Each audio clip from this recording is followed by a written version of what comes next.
সংসারে সবথেকে বড় শক্তি আসলে কি? কেউ বলবেন শারীরিক শক্তি, কেউ বলবেন অস্ত্রের শক্তি, কেউ বলবেন জ্ঞানের শক্তি। ঠিক আছে, কিন্তু যদি আমি বলি সংসারের সবথেকে বড় শক্তি হলো শক্তি কোনো এক তথ্যের, আগে হ্যাঁ, তথ্য। এই তথ্য নিজেই কিন্তু খুব শক্তিশালী, অত্যন্ত শক্তিশালী অস্ত্র হলো এই তথ্য। আর সত্যি বলতে অনুচিত তথ্যের থেকে অনেক বেশি ঘাতক হলো অসম্পূর্ণ তথ্য। যেরকম আজ শাম্ব রুক্মির সাথে করেছে, ওকে অসম্পূর্ণ তথ্য দিয়েছে, তার ফলে বিনাশ হলো। যদি এইভাবেই আপনার কাছেও কোনো অসম্পূর্ণ তথ্য আসে, আর যদি আপনি তা পরখ না করে দেখেন, যাচাই না করে দেখেন, আর নিজের কর্ম করেন, তাহলে উত্থানের বদলে আপনি পতনের সম্মুখীন হবেন। বিকাশের বদলে আপনার বিনাশ হয়ে যাবে। মনে রাখবেন একটা অত্যন্ত গুরুত্বপূর্ণ কথা, সঠিক তথ্য পাওয়া সঠিক তথ্য দেওয়ার থেকে অনেক বেশি গুরুত্বপূর্ণ। আশা করি এই কথা আপনি বুঝেছেন। জীবনে যখনই কোনো তথ্য আপনি পাবেন, সেই বিষয়ে ভেবে দেখুন, পরখ করে দেখুন, যাচাই করুন, তারপর নিজের কর্ম করুন। আর আমার সাথে ভালোবেসে বলুন, রাধা রাধা। ধর্ম এবং প্রেম, এই দুই হলো একই মুদ্রার দুই পিঠ। যদি এদের মধ্যে কোনোটা নষ্ট হয়ে যায়, তাহলে দ্বিতীয়টাও থাকে না। কখনো ভেবেছেন এমন কেন হয়? তার জন্য আগে আপনাকে বুঝতে হবে যে ধর্ম আসলে কি।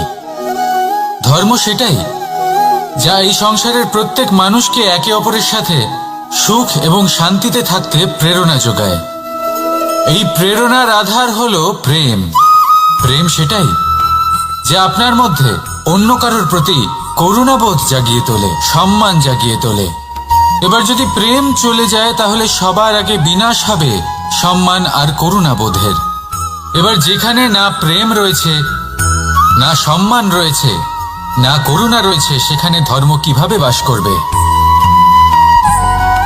অশুভ ইচ্ছে জাগ্রত হয়ে ওঠে, ক্রোধ জাগ্রত হয়ে ওঠে, অহংকার জাগ্রত হয়ে ওঠে, আর তারপর আরম্ভ হয় অধর্মের। তাই যা যা ভাবনা আপনার অন্তরে প্রবেশ করছে করতে দিন, কিন্তু যাই হোক না কেন এই প্রেমকে নিজের থেকে দূরে যেতে দেবেন না। এই প্রেমকে চিরকাল নিজের কাছে রাখুন, নিজের হৃদয়। আর এই প্রেম ভাব নিয়ে বলুন, রাধা রাধা। মানুষের জীবনে উন্নতি লাভ করার জন্য তিনটি স্তম্ভের প্রয়োজন হয়। প্রথম স্তম্ভ শিক্ষা। এই শিক্ষা আমাদের জ্ঞান প্রদান করে। দ্বিতীয় স্তম্ভ ব্যবসা, যার দ্বারা আমরা ধন উপার্জন করি। তৃতীয় স্তম্ভ হলো আমাদের ঈশ্বর, আমাদের ইষ্ট। এনার সাথে যদি আমরা জুড়ে থাকতে পারি, তাহলে এমন একটা মানসিক বল আপনি লাভ করবেন যেটা এই সংসারে আর কোথাও পাওয়া সম্ভব নয়। কিন্তু মানুষ অনেক সময় জীবনে এই তিনটি স্তম্ভ লাভ করা সত্ত্বেও সামনে অগ্রসর হতে পারেন না। তখনও জীবনে কঠিন পরিস্থিতি আসতেই থাকে। এমনটা ঠিক কেন হয়? কারণ সে জীবনে এই তিনটি স্তম্ভ লাভ করে নেয়, জীবনে প্রয়োগও করে, কিন্তু তার ভিতের কথা সে ভুলেই যায়। যেমন প্রথম স্তম্ভ অর্থাৎ শিক্ষা। এই শিক্ষার আধার হলো শুভ চেতনা। যদি অন্তরে শুভ চেতনা না থাকে, তাহলে এই শিক্ষার কোনো গুরুত্ব থাকে না। দ্বিতীয় স্তম্ভ ব্যবসা। পরিশ্রম করে উপার্জন করতে হবে, এই কথাটা আমরা সবাই জানি এবং সবাই চেষ্টাও করি। কিন্তু ব্যবসা করতে করতে আমরা এটা ভুলে যাই আমাদের ব্যবহার কেমন হয়ে পড়েছে। এই ব্যবহার যদি শুভ হয়, তাহলে আমাদের উপার্জন আস্তে আস্তে একটা স্থির জায়গায় এসে পৌঁছবে। এবং তৃতীয় স্তম্ভ আমাদের ভগবান। যদি ওনার স্মরণে আপনি যেতে চান, তাহলে তার পূর্বে নিজের মা বাবাকে সেবা করুন, তাদের যত্ন করুন, তাদেরকে ভালোবাসুন, কারণ ওনারাই হলেন এই সংসারে আপনার সব থেকে বড় ইষ্ট। তাহলে তিন স্তম্ভের সাথে সাথে তাদের আধারকেও নিজের জীবনে প্রাধান্য দিন। কোনো সমস্যা আসবে না, জীবনে একের পর এক উন্নতি করবেন এবং এই মন প্রসন্ন হয়ে বলবে, রাধা রাধা। সুখ, দুঃখ, এবং শক্তি। এই তিন হলো এই সংসারের ত্রিদেবের মতো।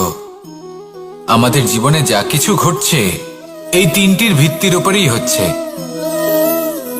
আসলে এই সংসারের একটা নিয়ম আছে, যখনই আপনি কিছু লাভ করেন এই সংসার আপনার পরীক্ষা নেয়।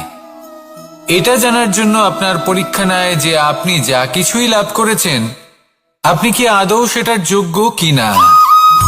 ঠিক সেইভাবেই এই সুখ, দুঃখ এবং শক্তি আপনার পরীক্ষা নিয়ে থাকে। যখন সুখ আসে তখন সে আপনার পরীক্ষা নেয় যে আপনার মধ্যে অহংবোধ জাগ্রত হয়নি তো। যদি অহংবোধ চলে আসে তাহলে সুখ সেখানেই সঙ্গ ত্যাগ করে। দুঃখ আপনার ধৈর্যের পরীক্ষা নিতে থাকে, আর যদি আপনার মধ্যে ধৈর্য না থাকে তাহলে এটা আপনাকে আরো বেশি দুঃখের গভীর অন্ধকারে ঠেলে দেবে। সেখানে শক্তি পরীক্ষা নেয় আপনার বিনম্রতার। যদি আপনি বিনম্র না হন তাহলে হয় এই শক্তি আপনার সঙ্গ ত্যাগ করবে, নয় এই শক্তি বিনম্রতার অভাবে আপনার পতনের কারণ হতে পারে। এই সংসারে যে কোনো ব্যক্তি যিনি এই পরীক্ষায় উত্তীর্ণ হয়ে থাকেন এই জীবনে তিনি সাফল্য লাভ করেন। আসুন আমার সাথে ভালোবেসে বলুন রাধা রাধা।